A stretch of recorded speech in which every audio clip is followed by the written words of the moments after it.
Hello everyone, ট্রান্সলেশনের আরও একটি নতুন ক্লাসে সকলকে স্বাগত।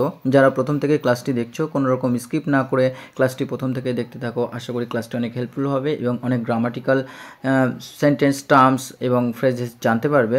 সর্বোপরি সিনোনিম, অ্যান্টোনিমসে আরও বেশি দক্ষ হয়ে উঠবে এবং সমস্ত ইংলিশে বিশেষ করে ট্রান্সলেশনের ক্ষেত্রে খুবই দক্ষ হয়ে উঠবে। তো চলো স্কিপ না করে আমরা ক্লাসটি শুরু করি।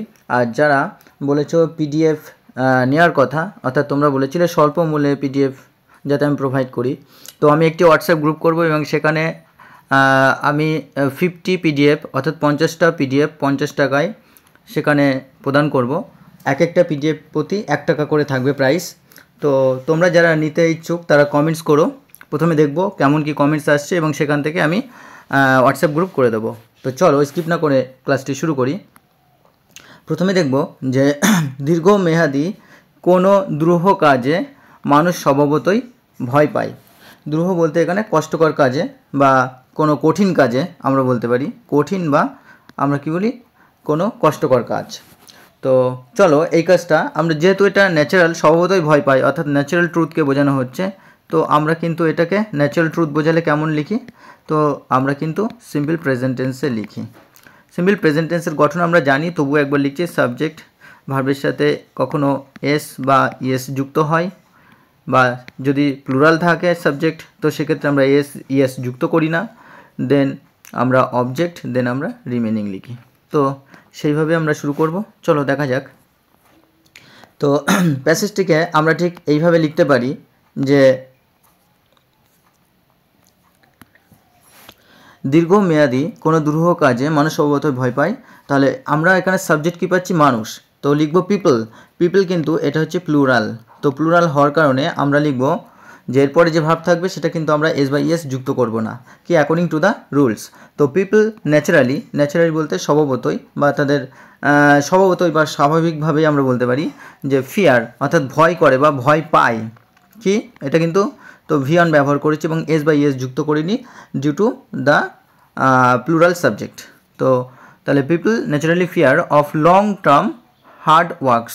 দীর্ঘমেয়াদী যে কঠিন পরিশ্রম বা কঠোর পরিশ্রম বা কঠিন কাজ, সেটাকে স্বভাবতই মানুষ ভয় পায়, যেটাকে আমরা দ্রূহ কাজ বলছি বা হার্ড ওয়ার্কস বলছি, সেটাই কিন্তু কঠিন কাজ।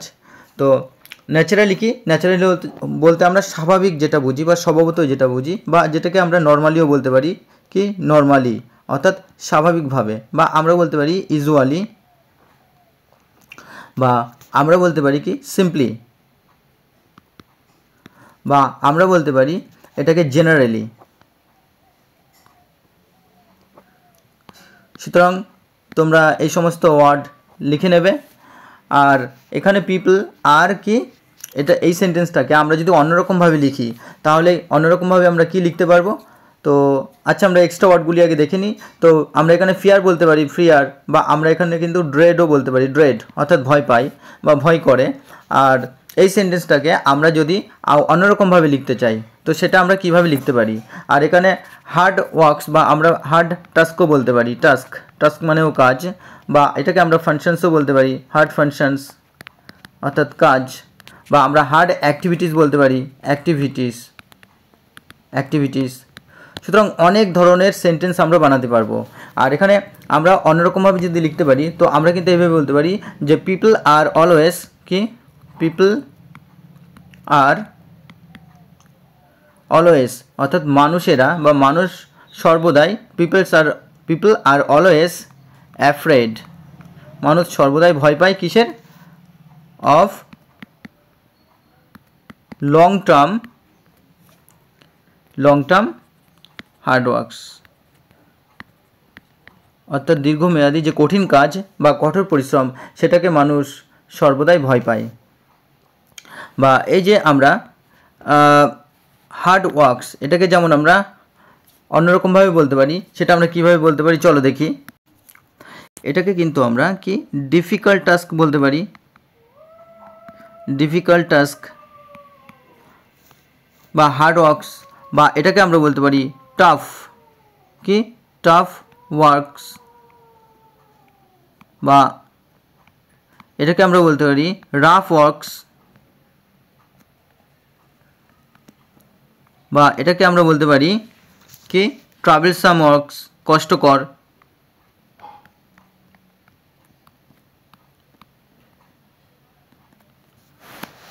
সুতরাং তো আরও ওয়ার্ড আছে, আরও প্রচুর, এটাকে আমরা কমপ্লিকেটেড বলতে পারি, কমপ্লিকেটেড ওয়ার্কস, বা আমরা হেভি ওয়ার্কস বলতে পারি। সুতরাং প্রচুর ওয়ার্ড আছে। সমস্ত ওয়ার্ডগুলি এখানে যেগুলো লিখেছি তোমরা এগুলো লিখে নিও, যত বেশি লিখবে তত বেশি কিন্তু দক্ষ হবে, এটা আমি বারবারই বলি। তো এখানে আমরা যেমন বলি অ্যাক্টিভিটিস, টাস্ক, ফাংশনস, জবস বা অ্যাসাইনমেন্টস, আমরা বহু ওয়ার্ড জানি এবং সব ক্ষেত্রে আমরা অল্টারনেটিভ কিন্তু সেন্টেন্স তৈরি করে দিতেই পারি। তো মেন হচ্ছে ওয়ার্ড পাওয়ার, যার যত ভোকাব ইনক্রিজ হবে, যার যত বেশি ভোকাব স্ট্রং থাকবে, সে কিন্তু ট্রান্সলেশনের রাজা। সুতরাং তার পরীক্ষা হলে গিয়ে ভাবতে হবে না। অন্য পরীক্ষার্থীরা যেমন সময় নেবে, কিন্তু তোমার ক্ষেত্রে সময়টা সেভ হবে এবং সেই সময়টা তুমি অন্য যে সমস্ত সেকশান আছে সেই সমস্ত সেকশানে কাজে লাগাতে পারবে। তো চলো আমরা পরের বাক্যটি দেখি। আর এখানে আমি বলেছি যে একটা অল্টারনেট সেন্টেন্স আমরা যদি লিখি, তো সেই অল্টারনেটিভ সেন্টেন্সটা আমরা কীভাবে লিখতে পারবো, যে people are always afraid of long term hard works, বা আমরা বলতে পারি যে পিপল আর অলওয়েজ অ্যাফ্রেড কি, বা পিপল আর অলওয়েজ ফ্রাইটেন্ডও বলতে পারি, বা পিপলস আর অলওয়েজ ফিয়ারফুল। তো এইভাবে কিন্তু আমরা শুরু করতে পারি যে ফ্রাইটেন্ড, ফিয়ারফুল বা অ্যাফ্রেড। তো এইভাবেও কিন্তু আমরা সেন্টেন্সটাকে তৈরি করতে পারি। তো চলো আমরা পরের বাক্যটি দেখি। পরের বাক্যটি আছে, সাধারণত ছোট ছোট স্বল্প মেয়াদি কাজে মানুষের বেশি আগ্রহ হয় বা মানুষ বেশি আগ্রহী হয়। তাহলে সাধারণত ছোট ছোট স্বল্প মেয়াদি কাজে মানুষ আগ্রহ দেখায় বা মানুষ আগ্রহী হয়, আমরা কিন্তু এইভাবে লিখতে পারি, বা মানুষ ইচ্ছুক হয়। তো কিভাবে লিখব চলো দেখা যাক। তো আমরা সেন্টেন্সটাকে ঠিক এইভাবে লিখব যে পিপল আর জেনারেলি, অর্থাৎ মানুষ সাধারণভাবে কি ইচ্ছুক হয়, উইশফুল। তাহলে পিপল আর জেনারেলি উইশফুল, মানুষ সাধারণভাবে ইচ্ছুক হয় to get a small short term task, অর্থাৎ টু গেট এ স্মল, ছোট বা ছোট, এখানে ছোট করা হয়েছে যেহেতু সাহিত্যের ভাষা, তো সুতরাং তার উপরে কিন্তু জোর দেওয়ার জন্য ছোট করা হয়েছে। তো এই ক্ষেত্রে আমরা লিখব স্মল শর্ট টার্ম ওয়ার্কস, অর্থাৎ ছোট এবং শর্ট টার্ম বা স্বল্পমেয়াদী কাজকে মানুষ বেশি পছন্দ করে বা মানুষ সেগুলো পেতে বেশি ইচ্ছুক হয়। তো এটা জেনারেলি আমি আগে বলেছি যে ইউজুয়ালি আমরা ব্যবহার করতে পারি, ন্যাচারালি, সিম্পলি, এইগুলো আমরা ব্যবহার করতে পারি, বা নর্মালি। আর উইশফুল হচ্ছে কি পেতে ইচ্ছুক হয়, বা আমরা বলতে পারি এগার, অর্থাৎ আগ্রহী হয়, বা আমরা বলতে পারি কিন, আগ্রহ হয় বা আগ্রহ দেখায়, বা আমরা বলতে পারি কি ইন্টেন্ডেড, আগ্রহী হয়। অথবা আমরা বলতে পারি যে এই লাইনটাকে এইভাবে তৈরি করতে পারি যে পিপল আর জেনারেলি কি interested in small short term works. তো সেইভাবে আমরা কিন্তু এই সেন্টেন্সটাকে লিখতে পারবো। আর এখানে আমরা কি গেটটাকে কিন্তু মেন ভার্ব ব্যবহার করেছি এবং 2 + V1 ব্যবহার করেছি, অর্থাৎ ইনফিনিটিভ ব্যবহার করেছি, ইনফিনিটিভ কিন্তু ব্যবহার করেছি। তো এই 2 মেন ভার্বের কারণে কিন্তু 1 নম্বর ফর্ম আমরা বসিয়েছি। আর এখানে আমরা এটাকেও বলতে পারি যে টু হ্যাভ, অর্থাৎ পেতে বা বা টু কি অ্যাটেন্ড বা টু অ্যাচিভ। সুতরাং এইভাবে কিন্তু আমরা অল্টারনেট সেন্টেন্স বানিয়ে ফেলতে পারবো এখান থেকে। তো চলো এর পরের বাক্যটি আমরা লক্ষ্য করি। কারণ এতে দ্রুত ফল পাওয়া যায়, তাই লাভ লোকসানের হিসেবেও সহজে করা যায়। তাহলে কি এটাকে কিন্তু আবার আমরা এইভাবে লিখতে পারি আমাদের সুবিধার্থে, যে কারণ এতে দ্রুত ফল পাওয়া যায় তাই আমরা লাভ লোকসানের হিসেবও সহজে করতে পারি বা দ্রুত করতে পারি। তো চলো দেখি বাক্যটিকে কীভাবে আমরা লিখতে পারি। তো বাক্যটিকে আমরা ঠিক এইভাবে লিখব যে বিকজ, অর্থাৎ কারণ, ইন দিস এতে উই গেট রেজাল্টস, আমরা ফল পাই, কুইকলি, খুব দ্রুত আমরা ফল পাই। সুতরাং তাই উই ক্যান ক্যালকুলেট, আমরা হিসাব করতে পারি কি দ্য প্রফিট অ্যান্ড লস, অর্থাৎ প্রফিট লস বা লাভ লোকসানের আমরা হিসাব করতে পারি ইজিলি, খুব সহজেই বা খুব দ্রুততার সাথে আমরা যে আমাদের লাভ লোকসান সেটার আমরা হিসাব করতে পারি। তাহলে কি আমরা লিখব যে কুইকলি, অর্থাৎ দ্রুততার সাথে, বা আমরা বলতে পারি কি ইজিলি, কুইকলি, ইজিলি, বা আমরা বলতে পারি শর্টলি, অর্থাৎ খুব অল্প সময়ের মধ্যে বা শীঘ্রই, বা আমরা বলতে পারি প্রম্পটলি, অর্থাৎ শীঘ্রই বা দ্রুততার সাথে। আর ক্যালকুলেট হচ্ছে হিসাব করা, বা আমরা বলতে পারি কম্পিউট অর্থাৎ নির্ধারণ করতে পারি, বা আমরা বলতে পারি কাউন্ট অর্থাৎ গণনা করতে পারি। সুতরাং এই সমস্ত ওয়ার্ড লিখে নেবে। আর এখানে ইজিলি তো বললাম, আমরা এখানে আর্লি বলবো, আর্লি। আর এখানে ইজিলি আছে, আর্লি দ্রুততার সাথে, শর্টলি খুব দ্রুত, বা প্রম্পটলি শীঘ্রই। তো ইজিলিকে আমরা কী বলবো? ইজিলিকে আমরা বলবো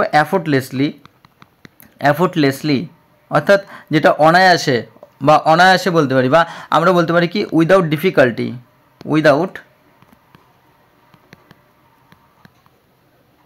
ডিফিকাল্টি অর্থাৎ কোনো পরিশ্রম ছাড়াই, বা অনায়াসে, বা শীঘ্রই, বা এরকম আমরা বলতে পারি।